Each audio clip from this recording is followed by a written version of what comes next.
如果發現外傭借錢導致追債人上門，僱主應該點處理？僱主自保五大招：第一時間通知僱傭中介，以獲取專業嘅支援。僱主應該立即聯繫僱傭中介公司，尋求專業嘅協助，處理離職嘅手續、法律嘅問題同埋後續嘅安排。所以揀一間負責任嘅中介公司係十分之重要嘅，因為可以俾到僱主全面嘅支援。譬如可以幫姐姐做背景調查、處理入境處文件，以確保僱主嘅權益可以得到保障嘅。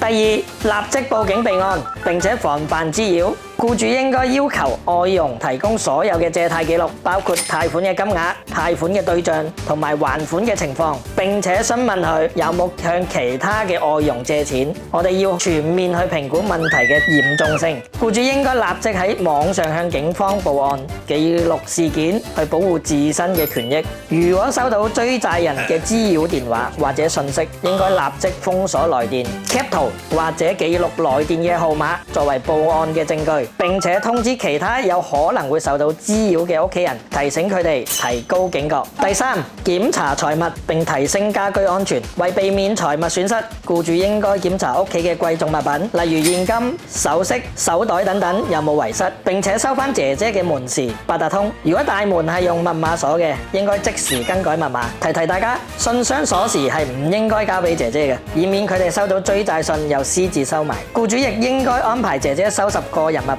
我哋要檢查有冇唔屬於佢哋嘅行李，以防夾帶僱主嘅財物，並確保姐姐於當日離開。同時建議喺門外安裝閉路電視，以防追債人上門滋擾。僱主亦應該通知物業管理處，提醒佢哋留意相關可疑嘅人士。同時要求，如果有速遞員上樓派送物件嘅時候，必須要仔細核實對方嘅身份同埋登記相關嘅資料。第四，通知入境處及終止合約。僱主應該即時終止合約，並於7日內連同外傭嘅姓名、身份證號碼同埋合約資料，以及終止僱傭合約通知書提交俾入境處，並且要講明喺外傭嘅借貸問題，避免有下一位僱主受害。僱主可以將入境處發出嘅合約終止確認書副本寄俾追訴方，證明工人姐姐已經停止聘用，並且要求對方停止追債行為。第五，與外傭保持溝通並防範財務問題，為避免類似情況再次發生，僱主應該同新工人姐姐建立良好嘅溝通渠道，